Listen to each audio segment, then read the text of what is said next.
Bueno, muy buenas tardes. Para mí es un placer presentar al próximo ponente por lo que me hace sentir. Primero quisiera agradecer a José María, que esta mañana nos ha dicho una frase muy bonita que era: sin riesgo no hay recompensa. Y la he apuntado en el librito que tenemos todos y es especial. Hace 30 años conocí esta bella ciudad que me enamoró por la cultura que tiene alrededor de una mesa. Creo que es algo único en el mundo, ¿no? San Sebastián, Donosti, tiene una cultura gastronómica impecable y por eso regresé todos los años. Era el año 98 y según iba a entrar a la puerta del restaurante Arzac, que me gustaría dar un aplauso al maestro, ¿no? Al gran maestro de la cocina vasca. Un aplauso.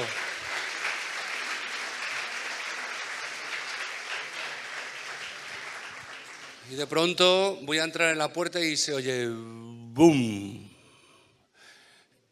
Y de pronto estoy así con un sonido estruente y sale Pello, que era el jefe de cocina de Juan Mari Arzac. Me dice: ven, pasa, Rico, pasa para adentro.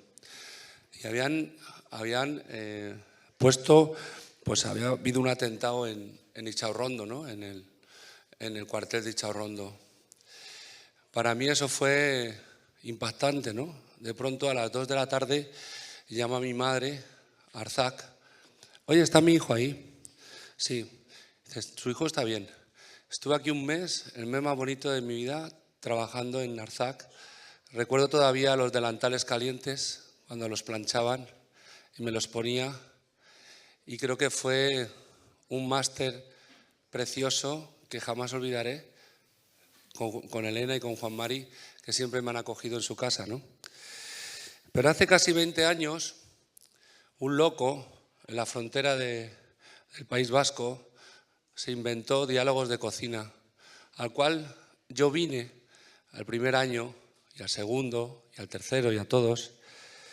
Y ese año estaba Toni Segarra, Rojas Marcos, estaba Mario Alonso Puig, estaba Luis Huete, personas que buscábamos respuestas y que nos hacíamos preguntas.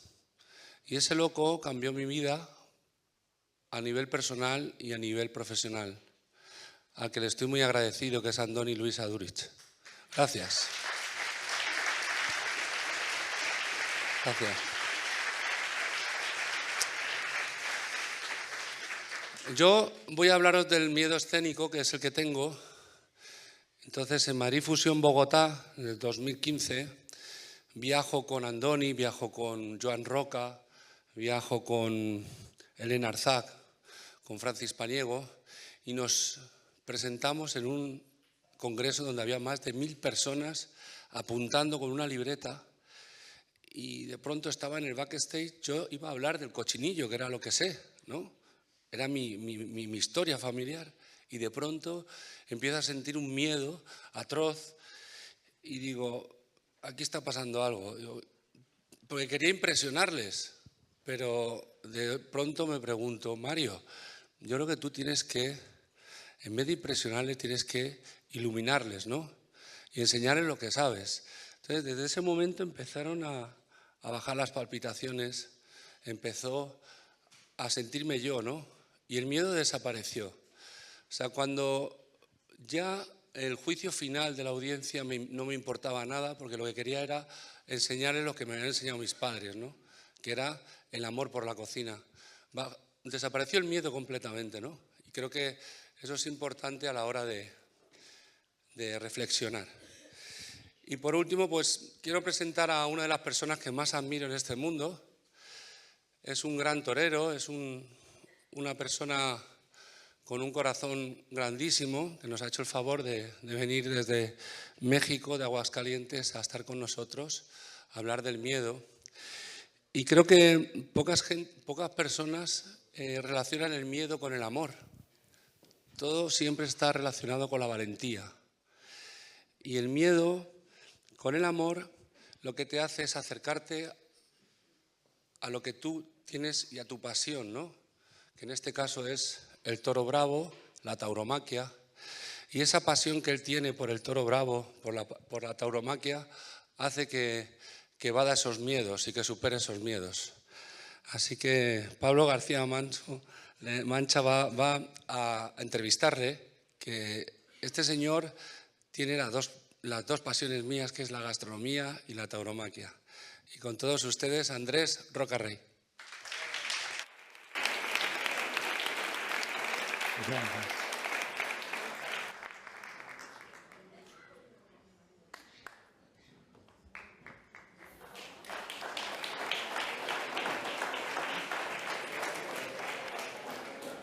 Andrés, me han dicho que traiga unas arañas de gominola. Están buenas, ¿no?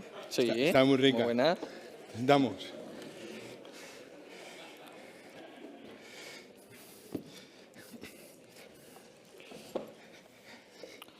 Qué maravilla. El sábado pasado me llegó un WhatsApp. Yo acababa de darme un paseo y me llegó un WhatsApp de Andoni y me dijo: Pablo, ¿por qué no te apetece venir a charlar con Andrés Rocarrey a Diálogos de Cocina? Porque este año yo ya sabía que iba sobre el miedo.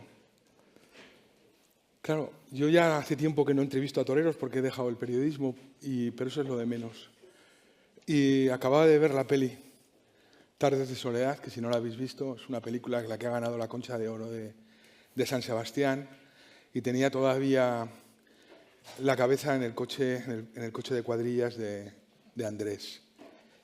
Y hablando con Mario un momentito antes de la entrevista, le he enseñado este libro que traigo aquí, este librito, casi un opúsculo, escrito por una autora española llamada Angélica Lidl, que ha ganado, no sé si la conocéis, es una mujer que está fuera del estamento.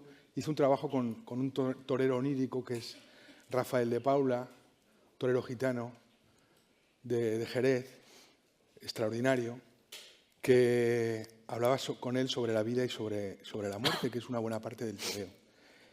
Se lo he comentado un poquito a Mario, y en este pequeño texto de Angélica, que viene con una frase de Juan Belmonte, que se torea como se es, me gustaría intentar explicaros a vosotros lo que yo creo que es el toreo, y que las palabras de Angélica Lidl lo expresan, ¿no?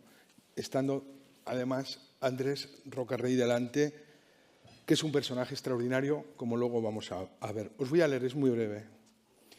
Dice: se torea como se es, que es una frase de Juan Belmonte. Os recomiendo el libro de Chávez Nogales sobre Juan Belmonte, Matador de Toros, que es una de las obras literarias cumbres, ¿no?, del siglo XX español. Y dice, esto está escrito, como digo, por Ángela Lidl: y por si esos imbéciles son capaces de comprenderlo, dígales que el toreo es un ejercicio espiritual.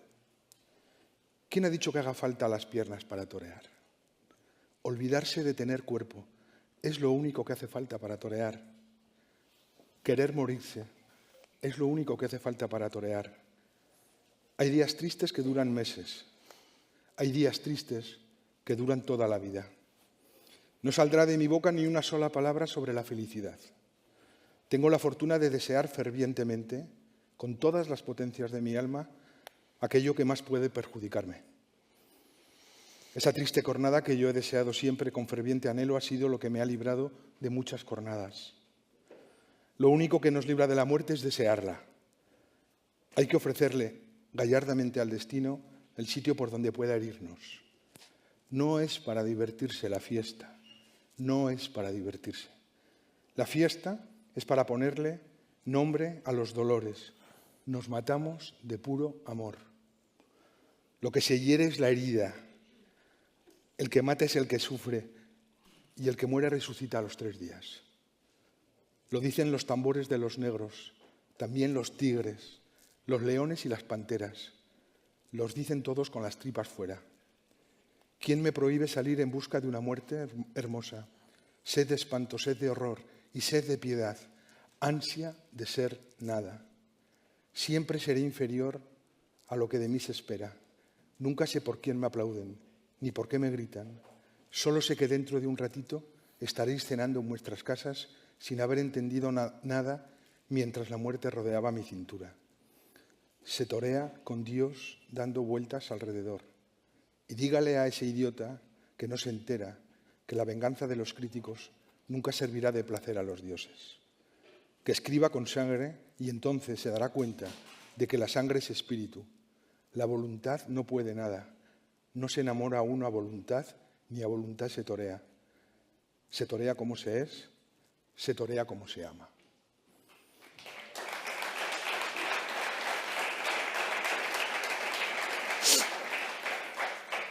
Angélica Lidl es extraordinario y este libro vale 2 euros o algo así, ¿no? Es una obra de teatro que se llamaba El olor a sangre no se me quita de los ojos, de Juan Belmonte. Solo te hace falta morir en la plaza. Andrés, ¿te ves reflejado en estas palabras de Angélica? Hola, ¿cómo están? ¿Qué tal? También. Bueno, se torea como se es.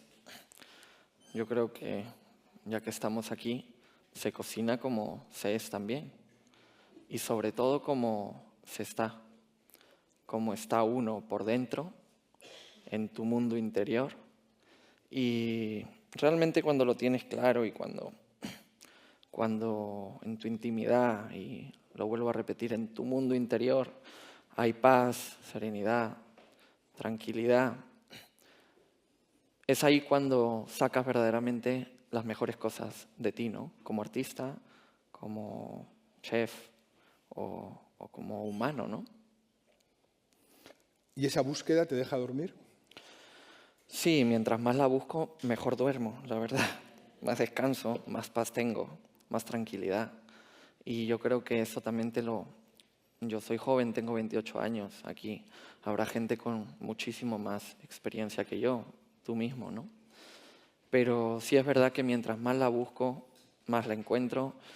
En mi profesión, que es una filosofía de vida, se pasa mucho miedo, mucha responsabilidad, mucha presión y a extremos muy grandes, ¿no? Entonces es verdad que a partir de una etapa de mi vida empecé a buscarme por dentro y la verdad que me sirve para torear como soy, como estoy y sobre todo para intentar ser humano, ¿no? Ser humano y expresar lo que creo y lo que debo, haciendo siempre el bien, por supuesto. Fíjate, hace unos años, en una entrevista que le hice al Juli, él me dijo que él estaba buscando torear como cuando era niño, cuando no existía la técnica, no existía la experiencia, existía una parte fundamental que es el instinto, ¿no? Y yo te he visto torear cuando eras niño y ahora te veo torear cuando eres hombre, ¿no? ¿Sigues buscando al niño o en tu caso no? Busco el niño día a día. Me di cuenta los primeros años de carrera que tuve que el niño había desaparecido por completo.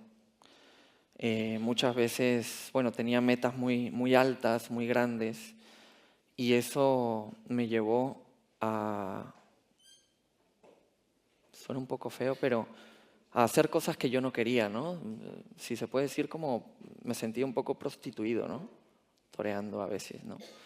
A veces lo disfrutaba, lo sentía, por supuesto, es lo que más me gusta en el mundo, pero otras veces llegaba a la habitación de hotel después de una corrida de toros y decía, no soy yo, ¿no? Pero claro, si no hacía eso, quizá no triunfaba, ¿no? Había ese vacío. Por supuesto que había ese vacío y después de haber preparado una tarde, una corrida de toros durante tanto tiempo, 2, 3 meses pensando en ella, teniendo sueños, queriendo llegar a conseguir el triunfo, pero por mi toreo real, el que yo tenía dentro en ese momento y que luego las condiciones no se rodearan y tener que sacar recursos para poder triunfar y claro, al principio mi carrera fue muy difícil, ¿no? Y tenía que crecer como fuera posible, ¿no? Entonces, pues sí me sentía como con un pequeño vacío, ¿no? Poco a poco es verdad que vas consiguiendo tus metas y te das cuenta de que llega el momento de empezar a ser tú, y para empezar a ser tú, lo mejor es volver al niño, ¿no? Y mientras más cerca de ese niño, más cerca estás de la plenitud, no solo como artista, sino o como profesional, sino como ser humano, ¿no? Mientras más cerca del niño y mientras más fiel seas a esa pureza que tenía esa persona de 7 años, que eras tú hace un tiempo, pues más cerca vas a estar de la completa libertad, ¿no? Yo creo que la libertad en el mundo es de las cosas, o para mí, el factor más importante que puede tener un hombre, una mujer, un ser humano, ¿no? La primera vez que te vi toreando, siendo el niño, hay algo que nos asombró, que fue un valor desmedido. Esa fue tu primera tarjeta de presentación, ¿no? Eso que decía, hay un cante muy bonito que escribió Bergamín, que era de la quietud del toreo, ¿no? Y decía Bergamín que Belmonte, la tarde que mataron al Espartero, Belmonte, que era un niño, el niño se quedó quieto. Tan quieto que el torero que en él había, cuando veía un toro, no se movía. Entonces, a todos nos dejaste impresionados por la quietud, por torear solo con la cintura, ¿no? ¿Eso era propio de ti, innato? ¿Esa forma de sortear el toro, de sortear también el miedo? No, eso era porque era un inconsciente total. A esa edad, a los 6, 7 años, que toreé por primera vez, no tenía ni idea de cómo coger una muleta o un capote y pegarle pases a una vaca, que era la que me echaron, una becerrita muy chiquita. Paraba más en el suelo que de pie, y los dos jugábamos, ¿no? Tanto quizá el animal como yo. Y es verdad que lo que sí había era una pureza tremenda, ¿no? Me da mucha pena a veces, o me molesta a veces cuando va pasando el tiempo y las experiencias las experiencias de la vida o lo que te va ocurriendo las vas convirtiendo en fortaleza, que está bien, no está mal, pero también estaría bien en un mundo en el que suelen pasar cosas a veces desagradables, seguir manteniendo esa pureza, ¿no? Como te digo, en un mundo que a veces está lleno de cierta falsedad, ¿no? En mi búsqueda constante, y la verdad que sí es verdad, ahora recordando esos momentos de niño, me emociono y me gusta. ¿Esa pureza también era ingenuidad? ¿A qué te refieres? El no saber lo que pasaba. Claro, claro, de inconsciencia, ¿no? De haber visto en la tele, de haber visto a mi hermano, que era matador, torero, de intentar imitar, de intentar sentir de una u otra forma, ¿no? Y claro que no sabía realmente lo que estaba haciendo, ¿no? Llevaba poco tiempo intentando, o teniendo el sueño de ser torero, mejor dicho, y claro, al llevar poco tiempo y ser un niño, muchas equivocaciones tiene uno. Entonces sí que me quedaba quieto, por supuesto. ¿Te acuerdas la primera vez que empezó a rondar el miedo? El miedo, no Sí. la responsabilidad. No, el miedo a qué, a que te Miedo. coja, a que te mate un toro, ¿a Eso qué? es. Sí, ese miedo. A todo. Ese miedo, Sí, el miedo a sobrevivir, digamos, ¿no? por supuesto. Empezó desde que era niño. Desde que era niño y toreando novillos, la verdad que empezó.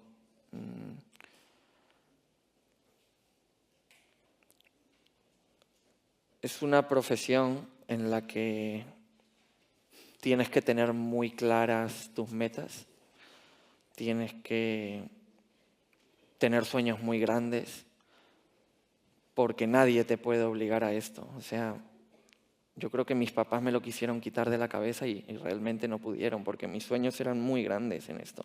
No sé, quizá estaba loco de niño, ¿no? Pero era tan grande que si te das cuenta, el mundo del toro es ir contra tu propia, con lo que quiere tu mente, ¿no? O con lo que... La mente se o sobrepone al instinto, ¿no?, de supervivencia, ¿no? El toreo es ir en contra del instinto de supervivencia. Y para ir en contra del instinto de supervivencia, por lo menos yo siento que lo único que te puede salvar de eso, o sea, lo único que puede hacer que hagas eso, son los sueños y las metas. Y saber que tu vida dura desde que naces o desde que tienes conciencia hasta 80, 70 años más, o 90, como mucho, ¿no? Creo. Tampoco me gustaría vivir más. Y se acaba, y solamente tienes ese tiempo, que es bastante, pero también corto, para poder hacer todo lo que a ti, si llegas a ser mayor, te gustaría estar orgulloso de todo lo que has conseguido, ¿no? Entonces, yo creo que regresando al principio, el toreo es ir en contra de tu instinto de supervivencia, pero gracias a los sueños, ¿no? Hay una cosa en el toreo, que a lo mejor mucha gente no lo sabe, que se suele apreciar muchísimo de vosotros, de los toreros, es la naturalidad a la hora de desenvolverte por el ruedo, ¿no? Porque al final es un gran teatro del mundo, un gran teatro de la vida, donde el vestido de torear es absolutamente transparente, a pesar de lo pesado que es y de lo hermoso y de lo complejo. Es muy transparente, cualquier fractura del alma se ve perfectamente en el vestido de torear, ¿no? Cuando se os pide ser naturales, cuando la naturalidad es salir corriendo, lo natural es marcharse. Y tú, cuando pasa el toro por tus espinillas, estás absolutamente natural, como si no pasara nada. Eso es una paradoja increíble, ¿no? Sí, yo creo que la naturalidad es importante tanto en el mundo del toro como en el ruedo, como en cualquier profesión o trabajo, y también en la vida misma, por supuesto, ¿no? Sin naturalidad, aunque muchas veces pues, nos desviamos un poquito y no la hay, la verdad, yo creo que sin la naturalidad muchas veces se pierde el verdadero sentido de la vida, ¿no? ¿Cuál es tu pregunta? Que cómo es posible ser natural, ¿no? ¿Cuál es el trabajo mental que tú tienes que desarrollar? Porque una vez me le pregunté a Esplá, ¿qué es el valor? Porque muchas veces se confunde el valor, el miedo, ¿no? Y me dijo Esplá, es como una goma de borrar. Dios te da, o lo que sea, te da un determinado valor y tú lo vas utilizando y a medida que vas borrando la goma se te va quedando, ¿no? Ese valor, ¿cómo lo cultivas? ¿Se te va a acabar? ¿Piensas que se te va a acabar? El depósito ese de valor lo vas rellenando, porque hemos visto de toreros como tú en la plaza, el público espera todo. Has llegado a un punto, a un momento, Tardes, por ejemplo, Pamplona, de la que hablábamos antes. Yo Madrid. realmente no sé si el valor se me va a acabar o va a ir a menos o va a ir a más. ¿Quién sabe, no? Estoy seguro, eso sí, que en algún momento, desde que soy niño lo sé, en algún momento me voy a ir de esta vida. ¿Qué significa eso? Que se va a acabar mi vida, ¿no? Como la de todos nosotros, ¿no? Es algo natural desde que naces y es la única cosa cierta y segura que existe, ¿no? Y que va a pasar seguro, ¿no? Entonces, al saber que va a pasar eso, me siento lleno de valor. Me siento lleno de valor porque sé que eso va a ser como lo último, ¿no? Que pase en mi vida. Y digamos que lo que más miedo me da, que es perder la vida, ¿no? Morirme.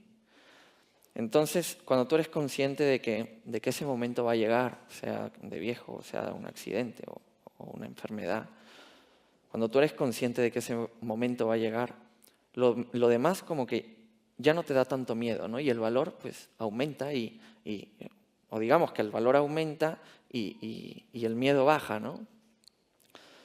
Yo creo que cuando uno es consciente de la verdad, de la crudeza de la vida, de la absoluta verdad, empieza a vivir la vida con mucho más entrega, con mucho más intensidad.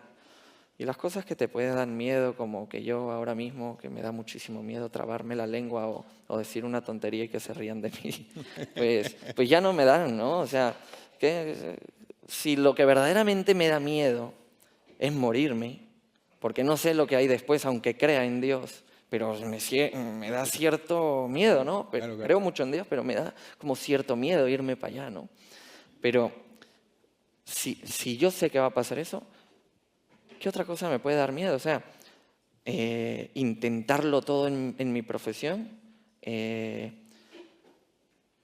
levantarme todos los días de la cama y decir hoy día voy a vivir con intensidad y a veces con rebeldía, con respeto a la rebeldía, por supuesto, pero porque no estoy a favor de un sistema o porque no estoy a favor de ciertas cosas.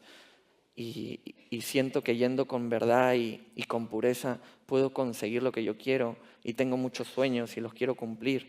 ¿Y miedo a qué? A quedar mal en una plaza de toros.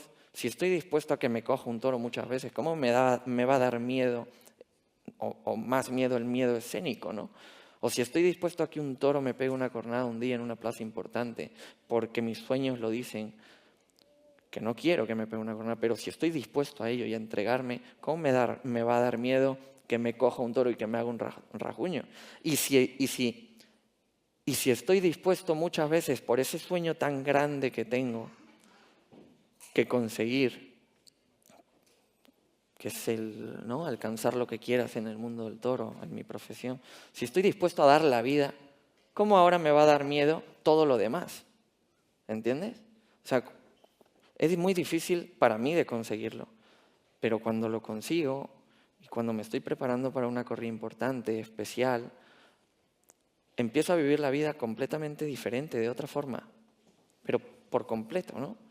Empiezas a amar más, a sentir más, a tener más nostalgia a veces de algunas cosas, que te hacen dar cuenta de otras que antes no te dabas. Disfrutas más un plato de comida, lo comes despacio, abrazas a tu mamá, ¿no? Te vuelves mucho más humano cuando piensas así. Y es que muchas veces como humanos, creo yo, nos olvidamos de la crudeza y de la realidad, de la verdadera realidad de la vida. Nos metemos en una monotonía, nos metemos en una ciudad que es donde hemos nacido, empezamos a trabajar, muchas veces el trabajo no es el que nos gusta, nos metemos en ese bucle que nos perdemos por completo de aquel niño que éramos. Yo tengo la suerte de haber escogido una profesión en la que de momento me va bien y vivo agradeciendo día a día y vivo en gratitud con la vida y con Dios, por supuesto, ¿no? Que es el que me la da.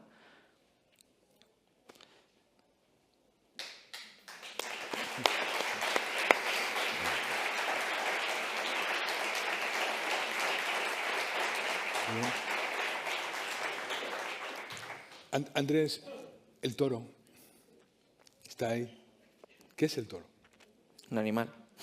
Por supuesto. Pero es un animal muy especial. Un animal. Tú estableces un diálogo con él Sí, lo leíste ahí. Una de las cosas que me gustaron fue que el toreo era un ejercicio espiritual. Y es verdad, ¿no? Lo has dicho, se torea como se es, te digo, se torea como se está. Y mientras mejor estés tú por dentro, mejor te sientes toreando, mejor te sientes viviendo en el día a día, ¿no? Disfrutas cada momento. Cuando tú estás así, eres capaz de empezar a tener, digamos, una conversación y a poder tener feeling con una persona o a tener una relación bonita con tu novia, con tu pareja o con tu mujer, ¿no? Tu esposa o con tu esposo. Y cuando tú estás así, por supuesto, el toro sale, tienes paz, armonía, tienes sueños por cumplir, estás entregado, tienes pureza, le pones la muleta, un pedazo de toro grande, con 2 puntas muy filudas, muy gordo, y dices, pues aquí está, vamos, a ver qué pasa, qué eliges, ¿no? Y es un animal que te ayuda muchas veces te ayuda a sentir cosas que, por lo menos a mí, no me ha hecho sentir nadie ni nada en este mundo. Expresarme a niveles superiores a los que en mi vida pensé que podía llegar. Y llegar a la habitación del hotel y echarme en la cama antes de quitarme el traje y decir, ya, ¿qué más? Ya no, que se acabe el día porque ya no puedo más, ¿no? Y de felicidad. Y los otros días, obviamente, es un animal que, después de darte tanta gloria, digamos, tantos triunfos después de ese sacrificio y de esa entrega que tú le das, pues también dice un día, no, ahí no, ¿dónde estás? Y te hace así y te pega un cornalón o te quita la vida también, pero dejemos eso aparte. Y te pega un cornalón, te coge el toro y dices, yo no puedo tener rencor a ese animal, por más que me haya hecho lo que sea. Mira las tardes de gloria también que me ha dado. Tenía que pagar algo, ¿no? Es como una conversación constante, muy espiritual, la que tiene uno con el toro. Muchas veces en la noche te echas y tu subconsciencia te ayuda a conversar con él. No sé si estoy loco, pero creo que yo soy muy de verdad con él. Entrego mi vida a él. Me hace pasar momentos muy bonitos y muy feos, muy duros, de muchas lágrimas y de sangre muchas veces, pero sobre todo muy bonitos. Por esos pequeños momentos vale la pena entregar mi vida a esto, ¿no? Y yo al toro, me has preguntado, el toro, yo al toro lo único que puedo es agradecerle.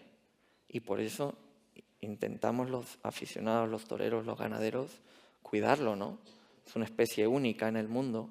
Un toro bravo no es el mismo que un toro de carne, que también se puede comer y está muy bueno.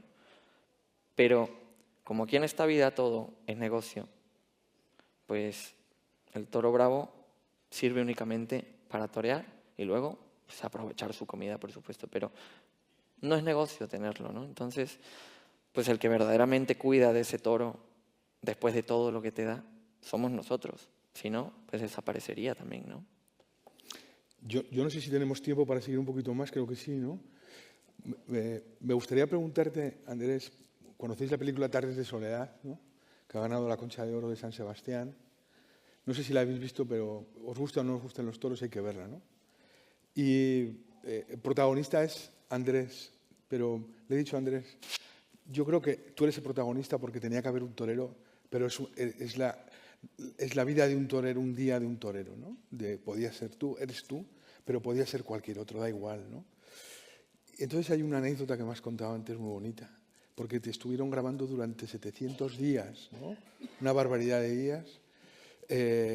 Y hay una parte espectacular que es lo que vives después de la corrida o antes de la corrida en la furgoneta, ¿no? En esos momentos de intimidad, ¿no? Absolutos, después de haber triunfado, de haber fracasado, de haber recibido un morteretón, cada día una historia distinta, ¿no? Y hubo una tarde muy especial en Santander, ¿no?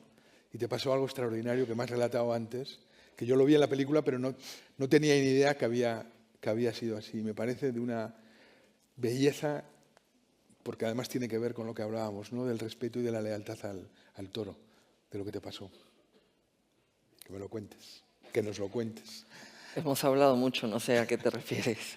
Ah, cuando la voltereta de Santander. Ah, bien, sí. Bueno, hicimos una película, ¿no? Como lo ha estado diciendo él. Y yo estaba, claro, vestirse de luces, vestirse de torero es un ritual, la verdad, porque vas a donde vas, ¿no? A exponer tu vida e intentar dar lo mejor de ti, a entregarte.